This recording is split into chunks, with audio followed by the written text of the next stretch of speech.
Welcome back for season 2 of Everyday Business Solutions. My name is Haley Morris. I'm your podcast coordinator and host. Our podcast aims to bring the expertise of business professionals straight to your ears. And for this season, we're going to be talking about important connections and how you can utilize them to elevate your career to the next level. If that's something that you're interested in, just keep listening. Hello, everyone. This is Haley, and I'm back with Everyday Business Solutions. I am excited for this episode this week because this season we're talking about continuous connections, and you've probably seen the reoccurring theme of everything revolves around your interpersonal skills, which is great if you fine-tuned your interpersonal skills. But one thing we didn't want to forget this season is how to develop our interpersonal skills and grow them and take them to the next level. So we've brought Marlon here on because he is truly, to me, the king of being able to develop interpersonal skills and connect with people. Already, he is one of my favorite people I've connected with, and one every time I get on the call with him, it is a pleasure. So I'm going to go ahead and let him introduce himself so that you guys can understand what I mean. Good. Thank you for having me, Hallie. I really appreciate this. My name is Marlon Lyons. I've been in the financial services industry for the last 14 years. I've had various amounts of responsibility from just managing myself and my team, as well as being a participant in the overall operations of most offices and/or teams that I've been a part of. I tremendously enjoy being able to take someone who has no clue as to what they've gotten themselves into and allowing them to unpack their skill sets and realize that they are your skill sets and you possess them. So unpack them, let's put them on the table, and let's talk about how we're going to build a career for you within the financial services industry by doing three things. One, we build, we don't hustle and sell. Two, we encourage and empower and educate. And three, we do things for the purposes of designing it and not hoping that things happen by accident. And what that does is that puts you in a position of power, control, and authority. And you want to operate from a position of strength, even when you have no idea what to do next. Isn't that like the true king right now with everything that's happened? Any kind of enablement that people can give themselves in like a chaotic situation like this, where you don't know what it's going to be next month. I mean, we had a whole year of thinking it might end any month now or any day now. And, come a year later, we are still in the process of overcoming something so simple as a Yep. virus. And it seems so simple because we've dealt with viruses all throughout history, but this one really laid us flat as a world, as a planet, and it's been hard. So that enablement and that ability to empower people and allow them to not just that, but empower themselves is strong. It's so important right now. Absolutely. And we have to be either wall builders or bridge builders. Those are the choices, in my opinion, that we have. And if you make that choice in the midst of a terrible situation, you don't have much time to adjust. So you have to think about allies and assets. And what I've done is I've focused on who is an ally and who is an asset. And I'll give you an understanding in my mind of how I look at that. An ally is somebody that is going to be able to potentially help you accomplish something that you may not be physically or mentally or capability strong enough to be able to accomplish it. That's why you want to surround yourself with bridge builders, because bridge builders have an expectation of completion that's different than, in my opinion, wall builders. People who build bridges want to take you somewhere and allow you to be able to now functionally know how to take yourself places. That is why they're an ally. An asset is somebody who makes you believe that you're good for them and their purposes, but not your own. And so therefore they're building a wall around you to keep you in a place where they feel comfortable for you to be, which may not be the place that you feel comfortable for you to be. And it's not that it's a bad thing. It's just a question of you being able to go back again. Like I said, are you comfortable being an asset asset, or are you more comfortable being an ally? And that's kind of how I look at you, is you're an ally and not an asset, because you're your own asset. I'm an asset to myself, because therefore I can be an ally with others, because I choose to lead people versus having people follow me for the purposes of making me feel better. No, I'm having you come with me because I've already built these bridges. Now I'm going to show you how to do it faster, more efficient, and more effectively, because I've done all of the stupid stuff already.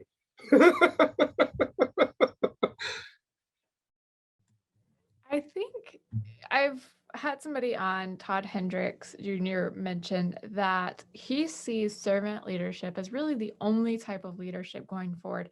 And that's that idea of what you're doing, what you're leading. It's about them.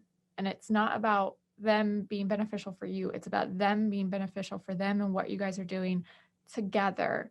Um, and it is that idea of leading. And the leadership is not managing with an iron fist, micromanaging. It's not controlling. It is like this guiding force that is a human being and understands that power and can use that power. So Absolutely. And it starts with self, because it's not a selfish thing, it's actually a selfless thing. And if you start with yourself, then you have more of you to give away versus holding it, because people are now seeing you as an asset and or an ally. But when you're confused and you're uncertain, you won't make any moves and you won't react to things that you should. And now you have the hindsight aspects of, oh my God, that was a great opportunity. Oh my God, I'm so stupid. Oh my God, and that's where people mess up at. You're not stupid, you're unaware. You're not stupid, you're ignorant. And so for me, I started writing when I was a very young kid because of the anger issues that I had, that I needed to find a way to be able to get things inside of me out. And I started journaling and I started writing poetry. And what I did as a result of that is I started getting to know me and what I thought and what my feelings were. And I did not look for people to validate them, because guess what? They were my feelings, mine. And so I would share them with people, and those people would either identify themselves as a bridge builder or a wall builder based on how they would react. And it allowed me to start learning that it's not about what people say, it's about the questions that you have the courage to ask and how people react verbally as well as non-verbally to those questions that you have the courage to ask. it's very interesting because as you talk about it, I'm sure our listeners are doing the same thing I am. And I'm starting to picture some of those people that in my life have identified themselves as a wall builder or a bridge builder. I think about those people that truly enabled me versus those people who set their ideals in front of me as like a boxing force instead. And it is very hard, like you said, to really focus on yourself, especially when a lot of like our novels and TV and things that we watch, where these figures that we look up to, they tend to be very selfless, outwardly focused on others. But that same behavior, if it is only outwardly focused, if you're not coming back to yourself, it can be very self destructive. Absolutely. I teach people from a standpoint of old country fables and stories. And the reason why is because of the way I was raised. You know, the old saying goes, you don't miss your water until your well runs dry. Well, if you are the well, then you've got to make sure that you keep yourself in tune with what's going on. And the other thing about it is, you know, the old fashioned pumps that we used to use to be able to get water out of the well. Well, guess what? You got to keep a certain amount of water for yourself, if you will, because you sometimes have to prime the well. And the only way to prime the well is to take the very thing that you want and pour it back in, which is water. So when the well is not able to have the connection, because it is a connection, it's a suction connection. Think about it. Every bit of water is down there. When you're pumping it, you're pulling it up. And so if you're the well and you're the one that's with you 24/7, whether you're sleeping, walking, talking, working, driving your car, when you are with you and no one else is around, what is going on in your mind? I should have did this. I should have did that. Oh my God, now I got to get home. I got to get this. I got to get that. And then tomorrow I got this meeting and I got that. And oh my God, it's a party to go to. And it's like, wait a minute. What do you want to do? I just want to sit at home and chill out sometimes. Then do that. You say, well, my friend will be upset if I don't come to their party. I know, but guess what? They will be okay. Because you stop going and everything else stops going. And if you replenish yourself, now you're at the party or the job or whatever, energized, interacting, you feeling good. People say, oh, you look different. Something new going on. You got a new kind of thing with your personality. It seems like you're happier. What's happening? And it's because you're fulfilling your desire to be happy with you. And that's what I try to get people to understand. If you're talking to someone about their overall general estate plan and how they can better their overall situation by dealing with things that no one wants to turn 65. You know why? Because they don't want to be old and go on Medicare. No one wants to talk about life insurance because nobody wants to think about dying. No one wants to talk about their retirement plans if they have no money. So what happens is if you allow people to be accepted for who they are, where they are, and what they have, and you don't come off as someone who's so above and disconnected, is to say, no, I was there before. I've been there several times. As we get to know each other, I will tell you stories about me and my life that will make you go, come on, really? And as you do that, what happens is the exchange of us as people, not titles, not stature, not skin colors, not neighborhoods, not regions, not sections, not all of these stupid things that have zero to do with what we both desire, which is to be accepted, to be respected, and to be needed in some way, shape, or form. Those are basic human fundamental things that we all want to have. That's why everybody loves puppies. And if they don't love puppies, they love kittens. And if they don't love kittens, they love koalas. They love something. And that's what it's all about. Oh man, you brought up puppies and I just met one the other night. He's a cutie. He's a little giant. Oh, I'm excited. No, it is crazy to think of sometimes, but it is true. And it is not this easily attainable thing to going back to what you said about like in those moments when you're alone Yeah. to do what's best for you. It is not easy, especially because especially I feel like in our society, there is a lot of emphasis on the next thing that you should be doing, what you have to get done, what's going on, what you got to do to achieve or continue to achieve what you got in life. You know, there's this idea of constantly reaching for success means constantly working and hustling and things like that. And I've watched people on like LinkedIn say, make sure to take time for yourself, make sure to have those off hours and that separation. Other people will be like offended, like, how dare you assume that I should have downtime? Right. But I got a book and it's a slightly older book I picked up at an antique shop and it's real tiny and it's called The Art of Doing Nothing. And it is so much fun because there are so many ways that they teach you to do nothing, procrastinating. And basically, procrastinating, what they're talking about is meandering, going with the ebb and flow from point A to point B, not just rushing straight to the next point, taking your time, enjoying the scenery as you go, actually procrastinating, enjoying the journey along the way. Um, you know, Meditating versus what people think it is versus what it really is. And like all of these things of that time when you're by yourself and how you can like refresh the well, you know, Absolutely. And you got to strengthen. keep the impurities out. Mhm. Impurities out. If I gave you a glass of water and I said, hey, listen, there's a teeny tiny bit of arsenic in there. It's going to make you a little upset in your stomach and may give you a slight headache, but it won't kill you. You don't care. You're not going to drink that. Like, I'm not drinking that with arsenic in it. No. Well, that's how people sometimes are with themselves.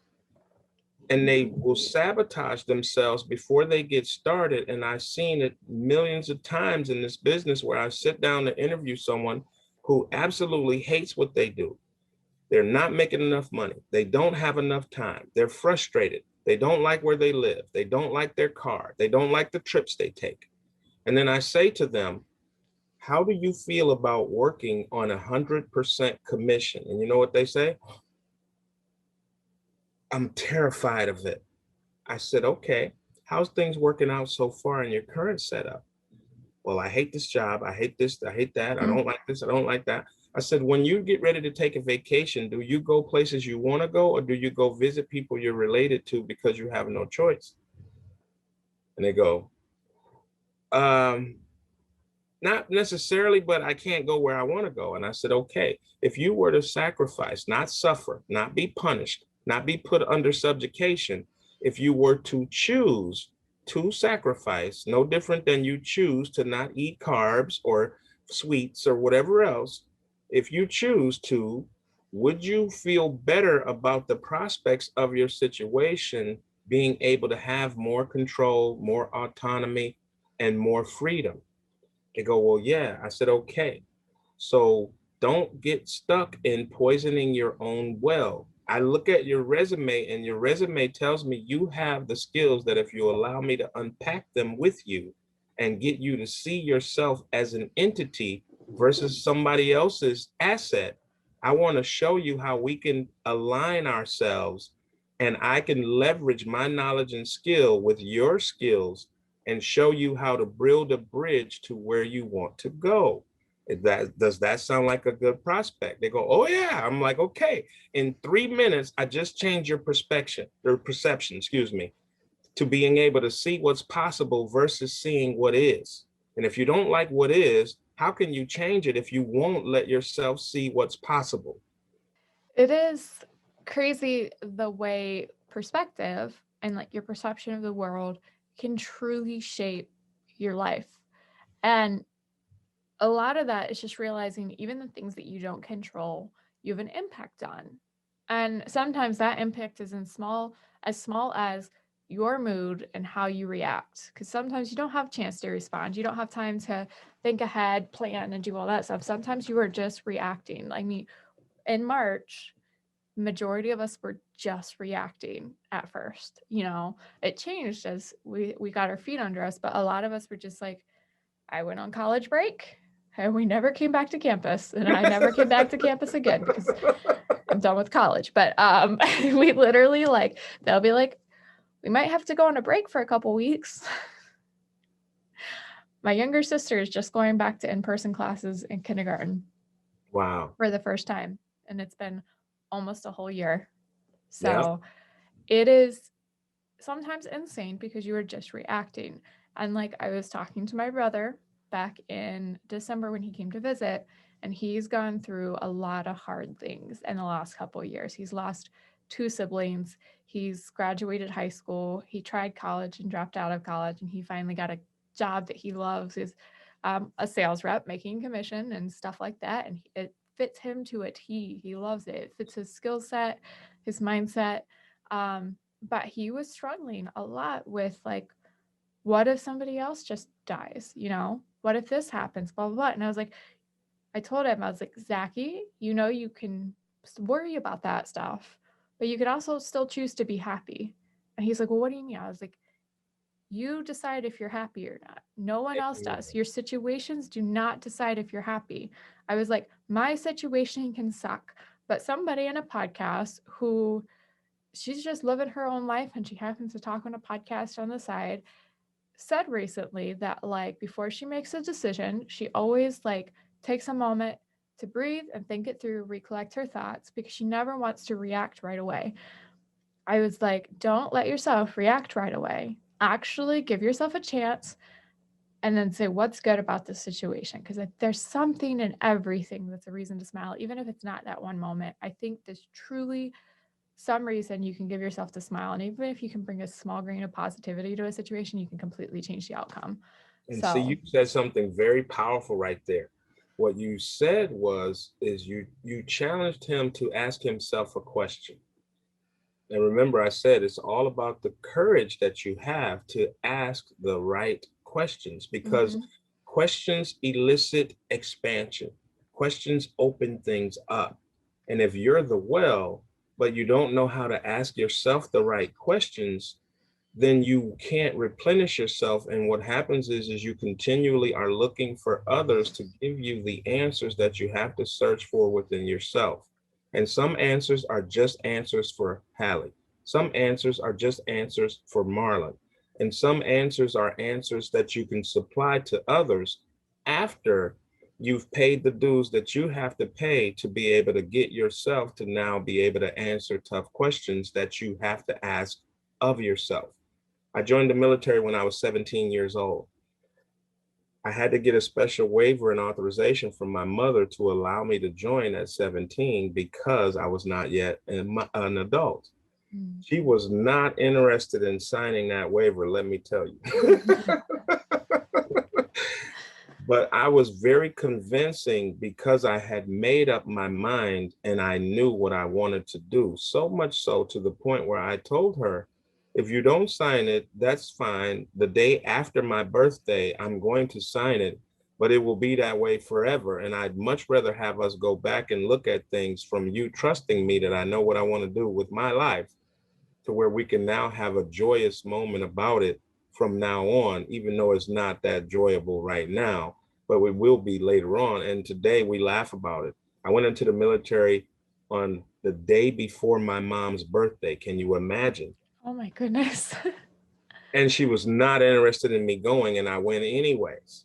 And it had some ramifications in the way of what she felt and my sister felt, and I was an important member of the family that was going away, and I'm still an important member of the family, but that was something that I had to do for me. And I'm so glad I did, because now that I'm sitting in front of you, I can tell you that a lot of the things that I learned and that I incorporated, I needed those things. I was coming out of the inner city. There was things going on that I was close to and privy to becoming a part of, that I absolutely knew that my upbringing did not line up with what the sacrifices that people who raised me had made for me to end up in a situation and a circumstance that they did not put the work into me that they put into me to have that be the outcome. And that gave me some very, very valuable skills that I try to pass on to people, because what I've learned is when you're full of enough that you need, you will gladly give it away without strings being attached to people that you identify who are worthy of having something that you have to offer. And that is the difference between building the bridge or building the wall, because you give away raw material when you're building a bridge. When you're building walls, you need more raw material and you want to take. So if you want to look at it differently, builders, in my opinion, are givers, and wall builders are takers. So both are still building.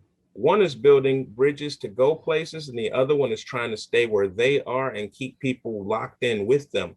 The difference between a manager and a leader is comfortable with somebody becoming qualified enough to take his spot because he wants to go somewhere else.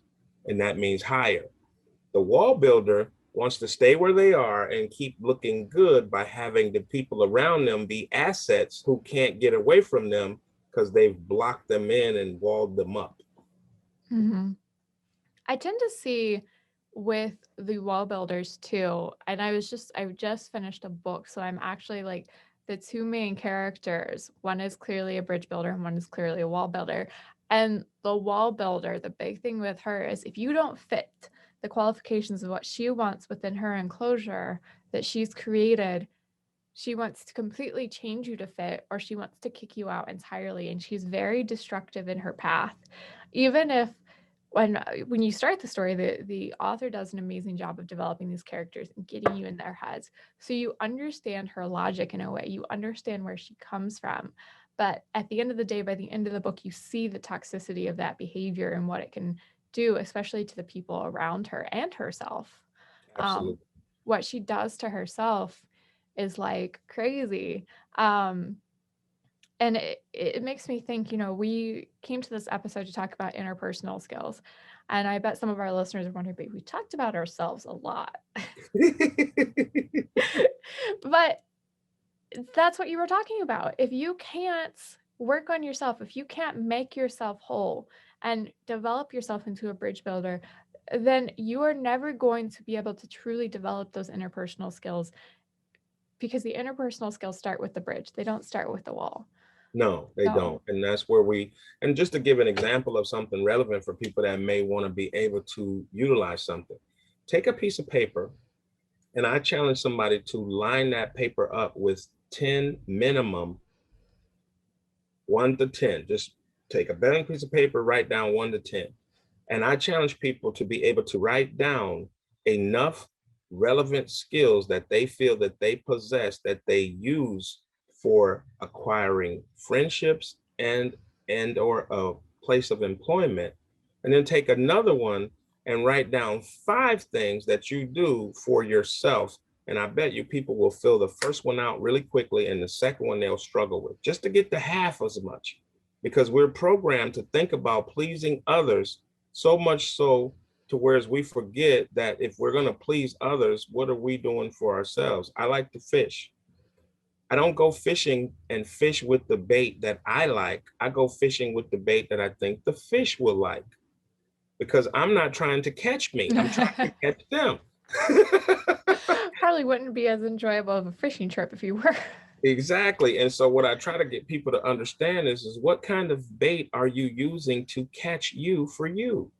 What kind of bait do you have for you to feel good about you? And that bait may be going to the doctor.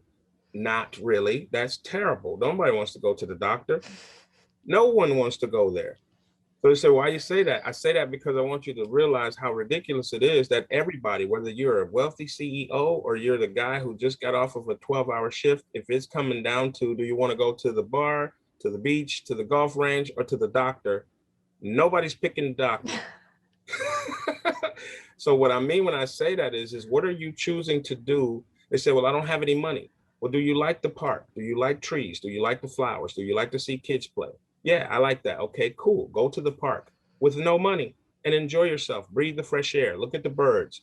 Do you like water? Yeah, well, drive to the lake, park, read a book, take a walk. You don't always have to have money, and you don't always have to have things like the stupid TV or some goofy show. And no disrespect to anybody who likes watching TV, but that is an escape. It's not an oasis. And I try to get people to find places that are oases, not escapes. Just my opinion. The crazy thing is like you don't even have to go somewhere. Sometimes just walking your neighborhood is the most wonderful feeling. And if I haven't walked around the neighborhood in a while and I get out and do it with my dog, it's talking and meeting new neighbors. And I'm always meeting new people when I'm out. It's like, my gosh, why do I not do this every day? Like it feels so good. And like my favorite thing is, and sometimes I don't get to do it because if my parents are home or something like that, I need to be able to respond to them just so they know where I'm at. My Nana is really great, her selective hearing. So sometimes she's paying attention to you and sometimes she's not. So if you tell her you're going for a walk, she may or may not be able to reiterate that later. Just depends on if she was paying attention to you. Um, but if I can leave my phone and just go with me and my dog and just go, I know I love to listen to music while I walk, but Mm-hmm. like being able to put down the technology and just ground myself in the here and now is the most amazing feeling. And I can do that on the sidewalks that circle my neighborhood. Yep. But like our area, for example, the parks are completely free. There's so many different parks. Most of them allow dogs, so I can take that little critter along with me. And things like that are so much fun. There's a reason why I've seen so many of my old college friends starting to hike this year is because they love the grounding feeling that just being out and with yourself or a couple people and just being grounded in those moments makes you feel. Um, I also had another moment this past week. I finished reading a book, the book I was Right. just telling you about. But I used to be able to finish multiple books a week and I loved reading. I would have a whole conniption if I lost my book as a kid. It was a thing. The library was my favorite place now just because it was air conditioned. Um, but oh my gosh, in the middle of the summer when you don't have great air conditioning, you go to the library, that's where it's at. Definitely. But like, I mean, I would read James Patterson. I would read the same books my grandma was, and I was just this tiny little 8, 9-year-old walking around. But I loved it. And I was like that for a long time. And in fact, midway through college, I got into fashion books and fashion history. And history in general and societal movements and studying that. And I got to a point where I realized in the last couple of years, I have not finished a book. And That's I because finished, life took over. it did, and it did. And so I finished this book and I was like, oh my gosh, is there not more? But like, I was like, I don't even know what to pick up next because it was so gratifying and so freeing. Like, even, even a way the book is an escape, it's not completely an oasis. Nope. But those moments, like curled up in my chair or like doing this or that and just enjoying the book and what I take from it. Like, I learn so much from every book I read, That's and right. I love it. And And I it's a finished different it. level of it's a different level of involvement. Because see, with reading, you have to use your eyes, you have to use your subconscious, because you can read without opening your mouth. Well, you know how we were when we were kids, we always would read aloud. But as you grow, you read on the inside, and that's what is a great, parallel to what we're talking about when it comes to interpersonal skills is you getting closer to you first. So the point that I, want to make for people that may think we're not on topic is, I don't know you. I don't know who you are. So if I'm talking about interpersonal skills, going away from doing everything for people outside of you, I believe that you have to get connected to you to be able to allow your interpersonality to flourish, because that's what it is. It says interpersonal. Well, that's the interpersonality that you're now going to let out. And what so many people are doing is they're doing FAKE. That's what they're doing. They're being fake. And when you're being real, you be real to yourself first, and then you can be real to others. And therefore, you're now willing to be vulnerable, because people will accept you and or they will reject you. But if you're always your authentic self, how can you be your authentic self when you don't know yourself? It's and it's funny because not everybody is being fake intentionally or even realizes they are, but Exactly. relationships are built on trust. And like anything in life, when you're interacting with somebody or you're doing something, you tend to seek the value that's in it for you.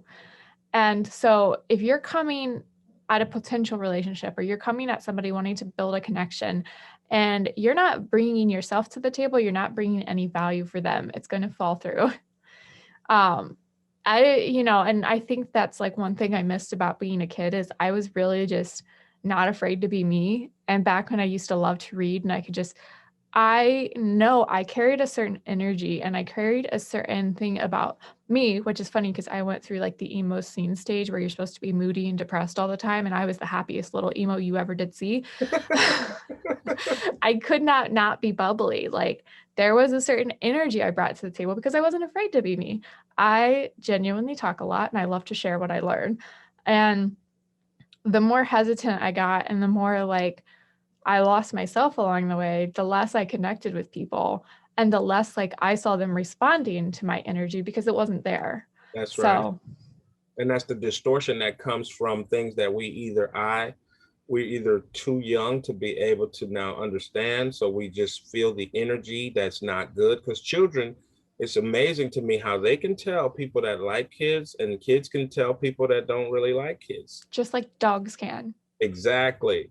And that is an energy force that we all have, but we don't get taught those things in school. We don't get taught to be able to understand the energy that we emit, but they will tell us that there's energy functionality in our brain, there's energy functionality in our heart, and there's energy in every one of the cells that we regenerate approximately, if I'm not mistaken, 50,000 new cells every day, every single day. And what happens is if we're regenerating ourselves, then that means that we are manufacturing new parts of ourselves continually. So if you don't do like you did, put that book in there, or like I do, go fishing to be able to get myself to something that's calming, comfortable, and familiar, it allows me to filter the thoughts that I have too much other things going on with. That way, when I go fishing, I always come back happier than I was before I left, even if I was happy when I left. And sometimes it's not because I caught fish, it's because I had that time to filter through me to know where I'm at, where I'm going, what am I doing, what are my desired results. And it's not always stressful. You spoke earlier about reactionary. Well, what I try to do is teach people how to be proactive, not reactive, because in your proactiveness, you can get ahead of the curve. So even if you have a fallback, if you will, your fallback has still got you ahead of most people because they're still just reacting. And what I found is in your proactive approach, what you get to do is you get to survey the territory before you get there. So when you do get there, the few things that you may have missed don't knock you off your feet. Mm. And this is something that I was very fortunate with the group of people I found in college.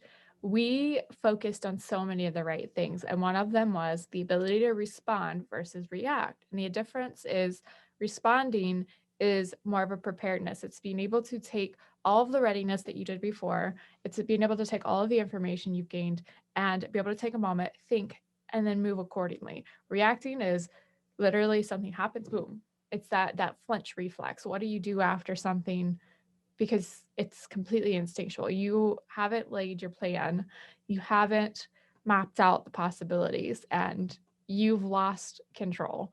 Absolutely. Before you even get started, you're done. Mhm. So that is awesome. I love it. Say that again for me. You said the biggest thing was to respond. And not react.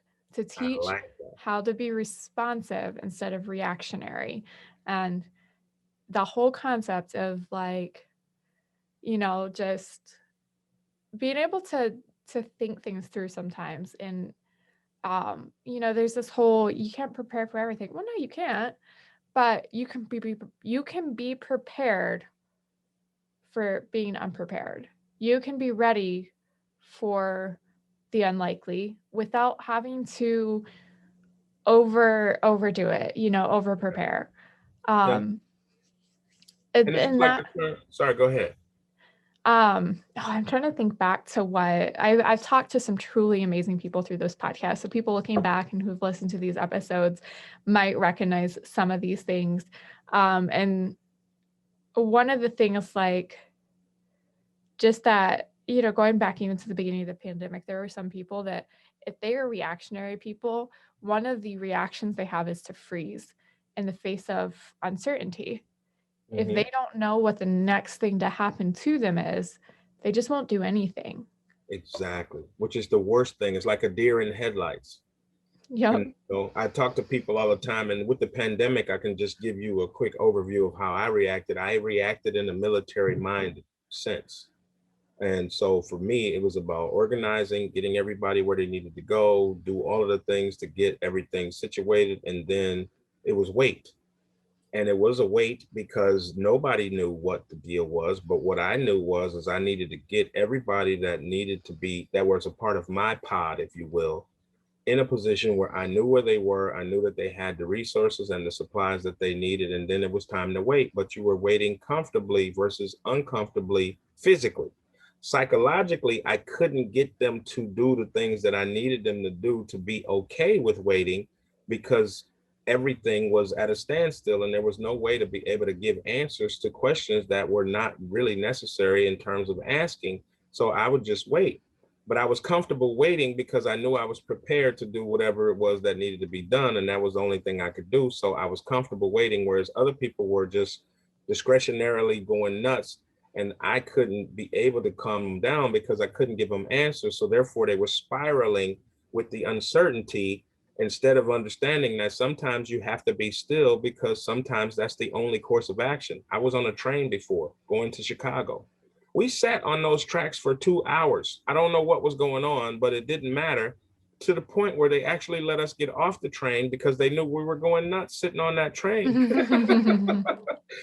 And that's how sometimes people react to situations in life is you're working somewhere you don't want to be, but you tell me the reason you're still there is because you have a mortgage, you have kids, you have responsibilities. But if something happens and you fall down, what's going to happen to the mortgage, the kids, and the responsibilities? And they go, well, I don't know. And I said, okay, so that means that maybe, just maybe, if we think about how we can change the circumstances differently, then just maybe you can start having a glimmer of hope, and that can build and grow and turn into something that whereas you will find the right vehicle that will allow you to pivot and shift. And this may not be it. Working with me may not be it, but that's okay. If I don't give you anything but hope, take that with you and look for what will allow you to pivot and change your circumstances. And that's one of the things I love about the people I'm working with now. The guys that I work with over at Absolute Asset Protection, is they gave me that opportunity to come in and be able to make a change and pivot. And in doing so, they've given themselves an opportunity to be able to become allies with me. And that's one of the things that I'm most excited about, is being able to have allies that want to work with me, and they see me as valuable, but not as an asset. Because an asset doesn't have, an, in my opinion, just the way I look at it, an asset may be a Rolex, but it's not alive. An ally is typically alive. So that means that I have to have some ebb and flow, some give and take. And that's why I like being looked at as an ally versus an asset, because an asset is typically relegated to a thing. An ally is a noun. Mm. And that's the truth, isn't it? It's A at the end of noun it. that is an active person, yes. Mm-hmm. An asset is one of the things that go in your book that holds value at the end of the day. And it is delegated to something that not only is it just a thing, um, a non-living thing to you, it is something that you can shift and discard and do with as you want, as it makes sense for whatever grand goal you set at the end of your books, right? But an ally is somebody, it's that partner, somebody you work with. It's a give and a take. It's a constant movement, a constant dance. And people at the end of the day like movement. People at the end of the day, it's like you go back to like the psychology of how some people are just so happy and things like that. People who work out for some reason are ridiculously happy, and I know I can't work out, but like at a base level, I understand that that movement is actually really, really good for them physically, and it releases a lot of healthy juice in their body, and it just makes like the actual physical movement makes people feel good. It actually releases those things that make you happy. And so when you're doing and when you're in this kind of relationship with somebody, whether it's something you've built or something that's imposed upon you because of a position, if you're just treating them as, like you said, like an asset and a thing, then they suddenly have become unmovable, stationary object. And that is the very opposite of the things that make people happy. If you are Exactly. actually allying with them, and not only are they physically moving in life, but in their emotional engagement, they're moving, they're interacting, they're making that dance or the exercise, they're releasing serotonin and they're actually doing the things that, even if it's not their dream job, because it's so funny to think, yes, you can achieve your dream job, but I never think of like what my dream job is. I don't want to box myself in with an idea that like may or may not happen, because I'm open to whatever comes along, making the most of it and building from there, building from where I'm at versus trying to sidetrack everything to get to something that may or may not make me happy. Um, they can actually have like a dream ideal position. They can be extremely happy, like I am, in their job right at that moment, because it is so emotionally engaging. Just the idea of interacting with people on a regular basis, and the things that they are challenged to do and the things they're able to do and the responsibility they're able to claim is going to make them happy, because it is that exercise Absolutely. And what you minus the said, treadmill. for sure. And what you said earlier, I mean, when we were talking about it, was, as you said, before we started this, you said that you came in and you had your hands in a little bit of everything. Mm-hmm. That is the way that it should be for people when it comes down to finding out what are their triggers, because there's certain words that we use in our society that people only allow to be used in a negative connotation, in my opinion. Triggers happens to be one of them. You triggered me, you said this and it made me mad. Well, triggers can be good as well, because if you're proactively trying to find out where you are or where you want to be, and you know that you have a set of skills that can benefit you, it may be a good idea to reach out to someone who sells mortgages if you're an insurance agent, not for the purposes of selling more policies. See, that's selfish. That's the wall builder. If you want to reach out to a person who does mortgages because you want to find out how many of your clients need to refinance, then now you've got an opportunity to build policies with those people, because you found a resource for them to align themselves with, to save themselves some money. And they now have a new asset that they want to insure. And guess who's perfectly positioned to have that happen? So you contact the mortgage broker because you want to know how you can help your clients genuinely and sincerely. And the natural byproduct of helping your clients improves their life in a way that where they're naturally going to come and find their ally, which happens to be you. Yeah, I think that speaks for itself. I mean, I have to say the one thing I love about like our sales manager and the people that I work with is that they're not told to sell. They're taught to sell, to not sell if it would work for the customers. They're taught to look at if it's actually a fit type thing, you know? Hey, do you Yes, know about a thing? Oh, nope, that's okay. Do you mind if I follow up with you and blah, blah? And it might be a year. It might be a while before they even follow up. And it might just be an ongoing conversation. And that's okay too. And sometimes that involves into something else and sometimes it doesn't. But it's like, it's never personal. But you don't want to go into like these situations where somebody is selling something that you feel cornered by that 70s style used car salesman who is trying desperately to make his sales for the month or the week or whatever timeline they're on. Um, and it is, you know, it's a salesperson to a prospect. It has to be a relationship first because people don't buy from strangers. They buy from people they trust. And that means they buy from their friends. And absolutely. you can't be friends with everybody the same way you might be with your closest friends, but you can build a connection with them and you can build a relationship. And um, I I think, definitely I call it honorable. There's an honorable, noble way to conduct yourself, being able to be forthright and straightforward and be able to let people know what your intentions are. And that's one of the things that I try to train my agents to do. You know, I'm here to be able to make your situation better. There are certain things that we have to come to an agreement on for us both to feel the way I'm hoping that we would feel, which is mutually satisfied.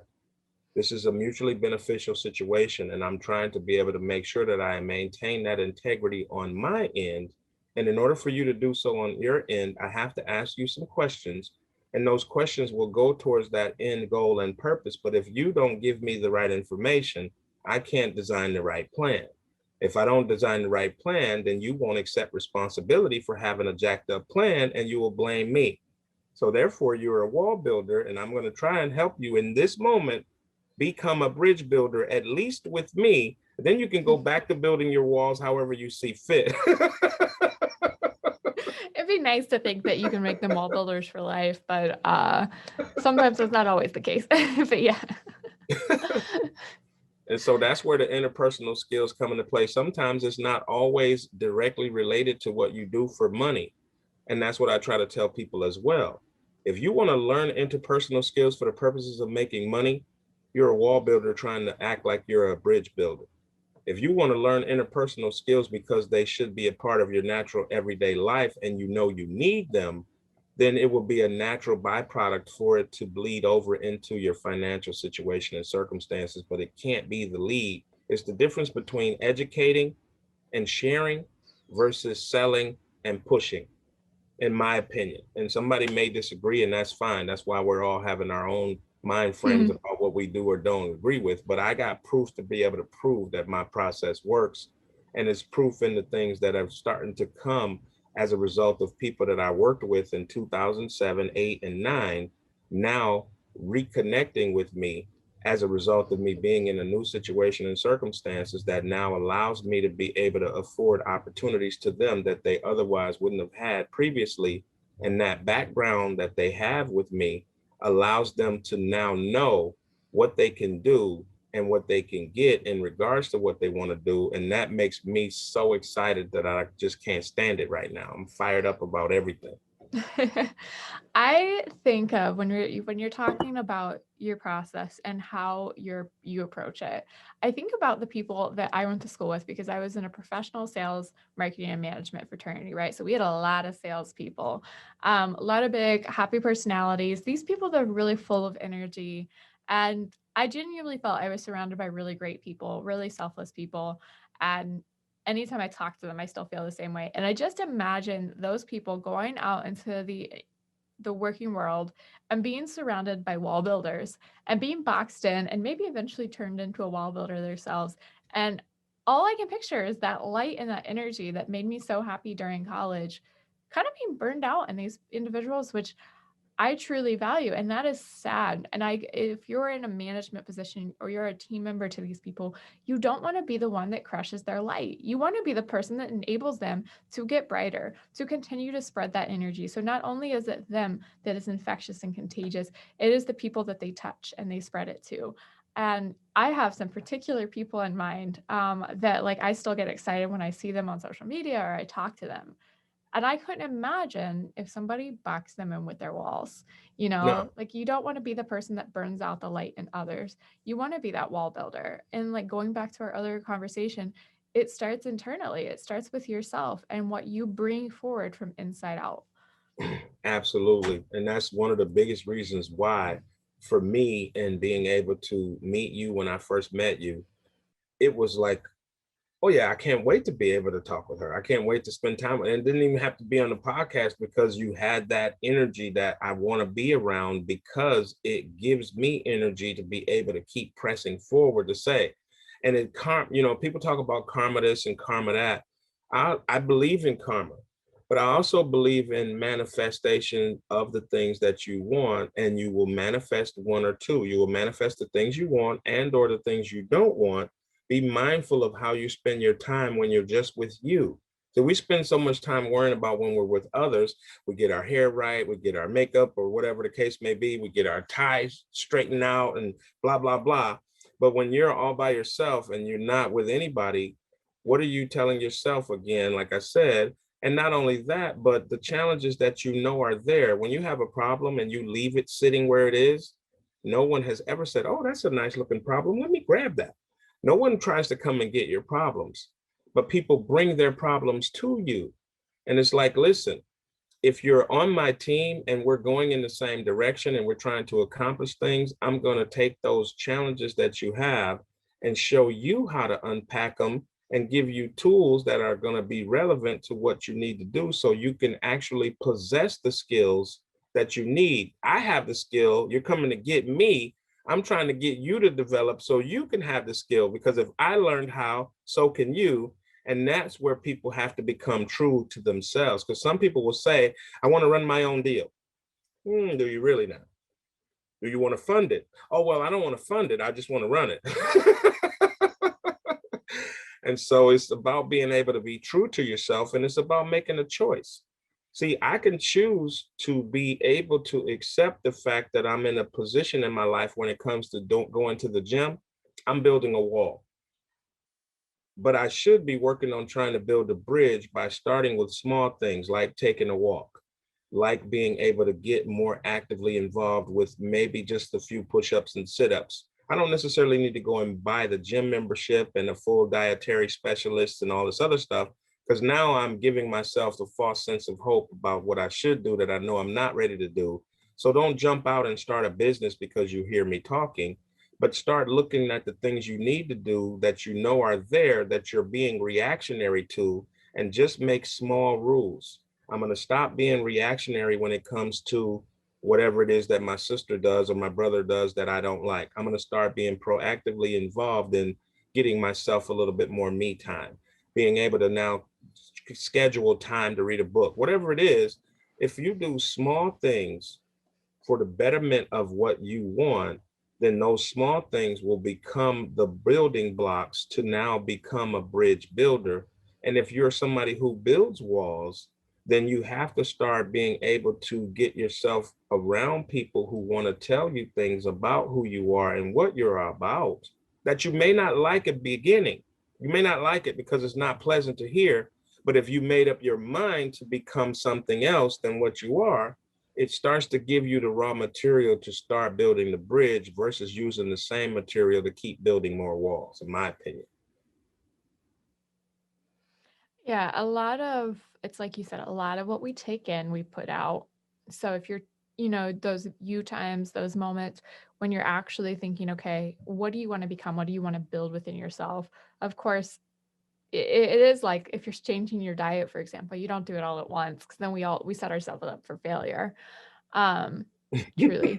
So my eating healthy thing is going to be very small increments, but Sounded a little personal there. some of it, yeah, maybe a little bit. But speaking of one of the healthy places that I like to go, there's a place here locally that I like to go. The woman who runs it and her family are some of my favorite people. They're just people who make me feel good. So a lot of the things that I take in to put out to like, reiterate and put out is surrounding myself with people that inspire me. And they have some aspect of their personality or their being that's something I want to work into myself. So whether it's this positivity or that energy or things like that, I want to be able to absorb it. I have a friend, I loved her to death. She's had her ups and downs, and she's probably had through some of her periods, she's gone through a lot more downs than ups. And a lot of it comes from what she's doing personally, how she's taking things in, who she's surrounding herself with. And so she was at the stage that was fun to hang out with her, but I noticed she was swearing and she was focusing on the negative. So I brought her there intentionally, and she swore while she was there. And this woman turned at her and, she corrected her and she talked to her about, I can't remember what she said exactly. She talked to her about like even the words you say, what you're putting out there is exactly what you draw back to yourself. And so, like, she was pulling that from somewhere in her, and then it was coming right back at her. And it was drawing those people to her, those people that she didn't want to be around, that were causing the reiteration of the negative emotions. But she was also absorbing them and putting them out, and it became a cycle. So she had to intentionally stop the flow, swearing, for example, like putting out such negative words was throwing her in a bad light. It was making people that she would want to be surrounded with not want to be around her. And it made her stop and think. And I watched this moment when it clicked for her. It's really cool because she's doing really good and she's in a really healthy part of her life. It took her time to get there. She went through ups and downs with her family, but now she has a really good relationship with her family and she's doing so much better. That's awesome. Yeah, because we got to remember that But just because a person is a wall builder doesn't mean they're a bad person. We are products of our environment. And one of the things that, in my opinion, a true leader will recognize is that you are the artist and the person is the canvas. And the canvas may not be blank, but you're still the artist. A professional knows how to make things better. I don't care if that's a carpenter coming in to remodel a kitchen, or if that's somebody that's going to be building an entire house as an architect. But if you don't give them some direction, just because I'm an architect doesn't mean I'm going to just make a house. I don't know how many rooms you want. I don't know what are the things that you are looking to be able to have. And so we all have the architectural skill set to be able to do whatever it is that we do well. But it's about being able to have a reasonably open and adaptable and or coachable or teachable individual who has hunger.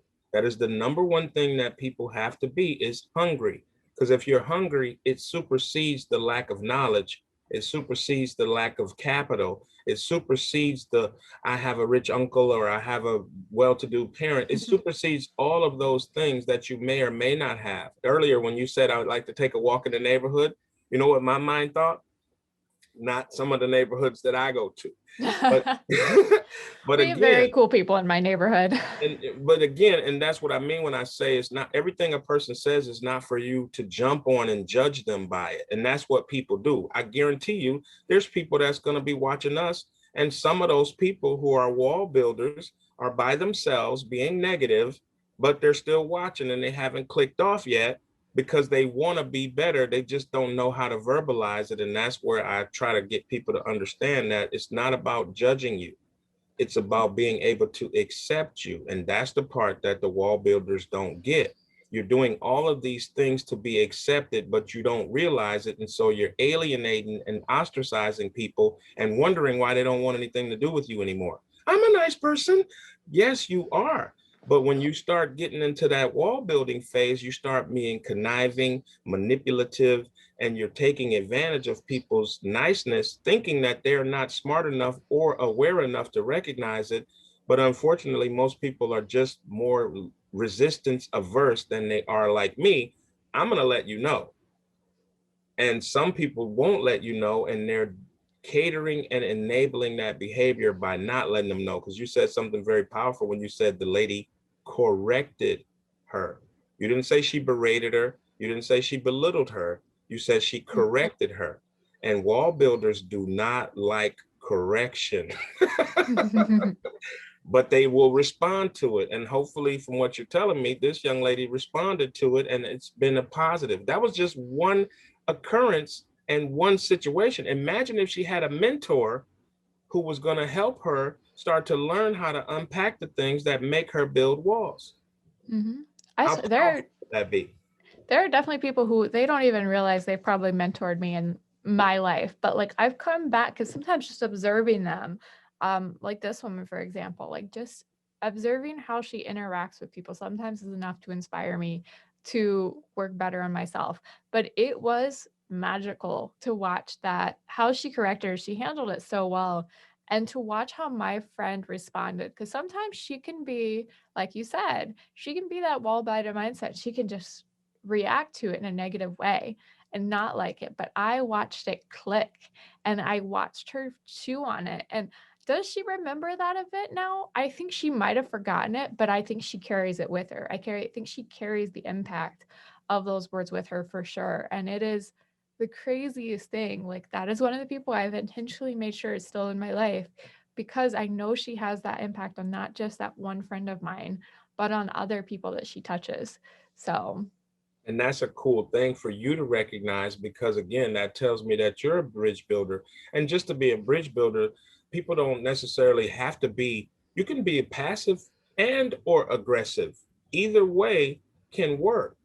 Just like sales skills, there's people that are quote unquote passive people who are really good at sales because they're detail oriented and they get the details. Then there's people that are extroverted who are loud and kind of rambunctious and they get people's attention, but everybody does not want them because they would rather have somebody that may be a little more reserved. But again, there's somebody for everybody. A good friend of mine always told me, he says, I'm going to get a dance tonight. And I said, how do you know? He says, because I'm going to ask until I get a yes. I'm like, oh, okay. Yeah, I guess that's if you're willing to take off the nose till you get a yes, you will get a dance. He said, I'll get one. I may get more, but I'll at least get one. And there's something there in that attitude of being willing to put yourself out there in any capacity, not just in sales, but just in life, will either open up and or contract and could put you in a situation where if you're expanding, you got more opportunity. If you're contracting, you may have found your opportunity and now you're just getting focused on it. So it's not about just only expanding, and it's not about only contracting and contracting. It's about controlling the narrative yourself and deciding that you're going to pull back or you're going to expand, but you be the person that's proactively controlling that and expansion and or that contraction. And that's where power comes into play. And people, again, another word that people typically use in a negative sense. Power is not always got to be negative. Power can come from within and you can use that power for good. And that's what I try to get people to understand is you could be a superhero or you could be a villain. And you could still have super powers as a villain, but you're just using them the wrong way. And so, my thing is what do you want? How do you want it? What are the results that you want as a result of it? And if you have the courage to be able to reach out and step out, then you will learn and develop enough to be able to go and show out whenever you get ready. I would agree. All right. Well, I think we're getting into a good place to start to wrap up. We've given No a problem. lot of food for thought, and I love this conversation. It's certainly made me think. It's made me come away feeling like really good and really energized just with my own approach for my life. So I'm really hoping our listeners took the same thing away from this because it is such a good feeling. Did you have any last thoughts that you would like to leave them with? My last thoughts are don't get caught up in everything that everybody else is telling you because a lot of people lead with their fears. Get into the mirror and tell yourself what you want and see if you can hold the gaze. And if you can, then that means that you're hungry for it. You just got to get started.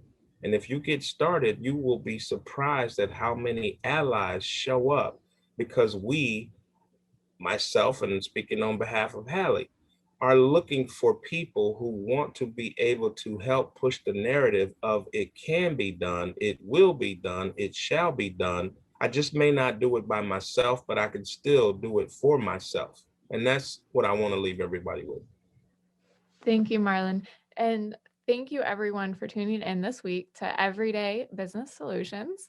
And I will see you next week. I hope you have a good rest of your day and that you check out the blog post for this episode too.